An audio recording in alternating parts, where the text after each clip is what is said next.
Hello friends, welcome to the new episode of my channel I Prince. তো এই ভিডিওতে কথা বলবো বেসিক্যালি তিনটে ব্যাপার নিয়ে। তো একদম প্রথমে যেটা নিয়ে বেসিক্যালি কথা বলবো সেটা হচ্ছে আমির খানের অনেকদিন পর একটা ছবি ভাইরাল হয়েছে। আফটার লাল সিং চাড্ডা আমির খানের কোনো খবরই নেই, কোথাও তাকে সেভাবে দেখা যাচ্ছে না, তার কোনো সিনেমার অ্যানাউন্সমেন্ট নেই। 2023 শেষ হয়ে গেল, কোনোরকম কোনো অ্যানাউন্সমেন্ট পাওয়া গেল না এখনো অব্দি আমির খানের তরফ থেকে। তো হঠাৎ করে আমির খানের একটা ছবি সোশ্যাল মিডিয়াতে ভাইরাল হয়েছে, আমি তোমাদেরকে ছবিটাকে দেখাই। এটা নিয়ে বেসিক্যালি কথা হবে, সেটা হচ্ছে এই ছবিটা। তারা একটুখানি ব্রাইটনেসটাকে আমি কমাই, তারপর তোমাদেরকে আমি দেখাচ্ছি ছবিটা। তো সেটা হচ্ছে এই ছবিটা, ঠিক আছে? তো এই ছবিটা রীতিমতো সোশ্যাল মিডিয়াতে ভাইরাল হয়েছে, ইনস্টাগ্রামে পুরো ভর্তি এবং আমার সোশ্যাল মিডিয়া ফেসবুকেও পুরো ভর্তি রয়েছে।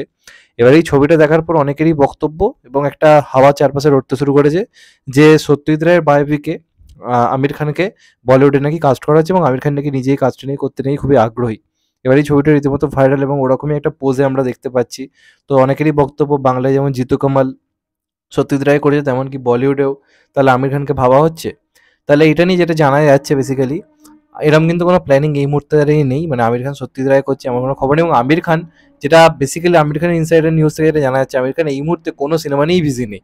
ইতিমধ্যে আমির খান শুধুমাত্র তার মেয়ের বিয়ে নিয়ে বিজি, আর ইতিমধ্যে কোনো সিনেমা নিয়ে খবর নেই। যেটুকু জানা যাচ্ছে মার্চ মাসের পর থেকে আমির খান নাকি সিনেমা নিয়ে আবার বিজি হবে এবং তখন সে একের পর এক অ্যানাউন্সমেন্ট করবে। তবে এটাও ধরা হচ্ছে যে এই ব্যাপারটা কিন্তু একদম উড়িয়ে দেওয়া যাবে না, কারণ আমির খান হঠাৎ করেই সারপ্রাইজ দেয়।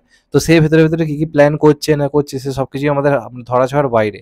আমির খান হঠাৎ করেই সব কিছু অ্যানাউন্সমেন্ট করে, তো এইভাবে ক্লিয়ারলি বলে দেওয়া যাবে না যে এমনটা হচ্ছে না। তবে ইনসাইডার নিউজ অনুযায়ী এই মুহূর্তে দাঁড়িয়ে আমির খান কোনো ছবি সাইন করেনি, কিছু ছবি প্রডিউস করছে, যেমন সানি দেওয়ালের সঙ্গে একটা কাজ করছে, সেগুলো আপাতত খবরে রয়েছে।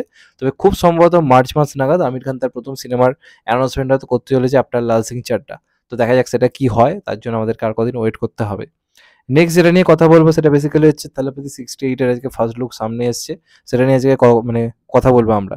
তো আজকে ফার্স্ট লুক পোস্টারটা এসেছে, তোমাদেরকে আগে পোস্টারটা আমি দেখাই। তো এখানে আমরা থালাপতি বিজয়ের বেসিক্যালি দুটো লুক দেখতে পাচ্ছি, ঠিক আছে? একটা হচ্ছে ইয়ং বয়সের একটা লুক, যখন সে এয়ারফোর্সে কাজ করতো, আর একটা লুক দেখতে পাচ্ছি বয়স্ক অবস্থায় যখন সে অলরেডি এয়ারফোর্সে কাজ করছে। এবং ওপরে দেখুন সিনেমাটার নাম দেওয়া হয়েছে the greatest of all time. এই গ্রেটেস্ট অফ অল টাইম এইটার শর্ট ফর্ম হচ্ছে গোট। এই কথাটা দেখবেন এখন খুব মানে জনপ্রিয়। আমরা দেখবেন বিশ্বের সেরা সেরা যে তারকারা যারা রয়েছে তাদেরকে উচ্চারণ করি গোট হিসেবে। অনেকে বুঝতে পারে না ব্যাপারটা কি, G.O.A.T এভাবে লেখা হয়। তো এটার ফুল ফর্ম হচ্ছে গ্রেটেস্ট অফ অল টাইম। তো এরকমই সিনেমাটার নাম দেওয়া হয়েছে এবং তেলাপতি বিজয় অবশ্যই মানে গ্রেটেস্ট অফ অল টাইম, এটা তো এমনিতে আমরা জানি। তো সিনেমার নামটা খুব পারফেক্ট দেওয়া হয়েছে, সিনেমার নাম এবং সিনেমায় তেলাপতি বিজয়ের লুকটা আজকে রিভিল করা হলো। তো বেশ ভাল লাগছে কিন্তু। এবার এখানে এরা বাবা ছেলে নাকি একই চরিত্রের পুরনো কোনো গল্প আর আজকের দিনের কোনো গল্প, এইভাবে জিনিসটাকে ভাবা হচ্ছে কিনা তার জন্য তো আমাদেরকে ওয়েট করতে হবে। এবং যেহেতু নাম গ্রেটেস্ট অফ অল টাইম, তাই আমার মনে হয় যে একটা চরিত্রই প্লে করবে এবং এটারই কোনো ব্যাক স্টোরি থাকবে। তার সঙ্গে সঙ্গে আজকের দিনেও এই চরিত্রটা কতটা মানে পাওয়ারফুল সেটাই এই সিনেমার মূল বিষয় হবে। তো এয়ারফোর্সের চরিত্র অনেকেই অভিনয় করছে, আমরা কাঙ্গনা রানাউতকে রিসেন্ট টাইমে দেখেছি, ঋত্বিক রোশন করছে। তো এবার নতুন নাম কিন্তু তেলাপতি বিজয়, তাকে আমরা এইভাবে আগে কখনো পাইনি। তো এবার দেখা যাক আমরা তাকে কীভাবে দেখতে পাই। তো দেখা যাক কেমন হয়। তো আমার কিন্তু পোস্টারটা বেশ ইন্টারেস্টিং লেগেছে, যে কথাগুলো লেখা রয়েছে, light can devour the darkness but darkness can not consume the light. তো একটা ভালো ট্যাগলাইনও রয়েছে। তো সবকিছু মিলিয়ে কিন্তু একটা ব্যাপার রয়েছে এই পোস্টারটার মধ্যে। তো আমার কিন্তু বেশ ইন্টারেস্টিং লেগেছে। মানে তারাপতি বিজয়ের দুটো লুকই একদম মানে আলাদা, জাস্ট আলাদাই। তো দেখা যাক কেমন হয়। তোমরা কতটা এক্সাইটেড এই সিনেমাটা নিয়ে কিন্তু অবশ্যই জানিও।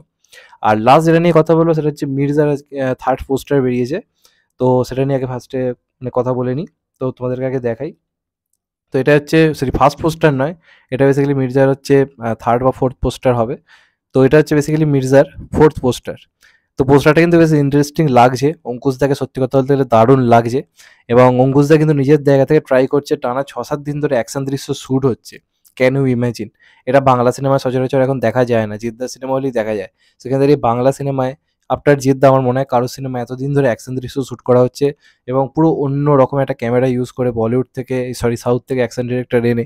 তো মানে অঙ্কুশের নিজের যে মানে কামব্যাকটা মাস মুভিতে, সেটার জন্য অঙ্কুশ কতটা বদ্ধপরিকর এবং এই কাজটাকে বড় করে করবো, এই যে চ্যালেঞ্জটা, সেটা কিন্তু অঙ্কুশদা সত্যি সিরিয়াসলি নিয়েছে এবং যে টাইমে আনার প্ল্যান করা হয়েছে ঈদে, যদি ঠিকভাবে আনা হয় আমার কিন্তু মনে হয় ওয়ার্ক করবে। এবার দেখান বুমেরাং কোন টাইমে আসে। আমি তো চাইবো না ক্ল্যাশ হোক সত্যি কথা বলতে গেলে, কারণ আমি চাই অঙ্কুশ একটা বড় হিট এবার দিক, কারণ দরকার রয়েছে। ইন্ডাস্ট্রি শুধুমাত্র দেবজিতের মাধ্যমে চললে কিন্তু হবে না, অঙ্কুশকেও দরকার। তো আমি তো চাই হোক। এবং অঙ্কুশদার কিন্তু লুকটা আমার দারুণ লাগছে, বন্দুকটা হাতে নিয়ে যেভাবে বসে রয়েছে এবং চোখ মুখের মধ্যে একটা অ্যাগ্রেশন রয়েছে। তো চরম ভায়োলেন্স থাকবে এমনটা বোঝা যাচ্ছে। তো দেখা যাক ফাইনালি কেমন হয়। অঙ্কুশ এই সিনেমাটার পেছনে খাটছে এবং অঙ্কুশ এই ধরনের চরিত্র ভালো করে, এর আগে সে প্রমাণ করে দিয়েছে ভিলেন সিনেমাতে। ভিলেন থেকেই বেসিক্যালি অঙ্কুশের অভিনেতা হিসেবে আমার মনে হয় উন্নতি স্টার্ট হয়েছিল। তো দেখা যাক কেমন হয়। তোমরা এটা নিয়ে কতটা এক্সাইটেড অবশ্যই কমেন্ট করে জানাও। আর যদি চ্যানেলটা নতুন হয়ে থাকো চ্যানেলটাকে সাবস্ক্রাইব করে দিও and hit the bell icon. ভালো থেকো সবাই। টেক কেয়ার, নমস্কার, আবার দেখা হবে এখন তো ভাই। টেক কেয়ার, সবাই ভালো থেকো, সুস্থ থেকো, নমস্কার, আবার দেখা হবে।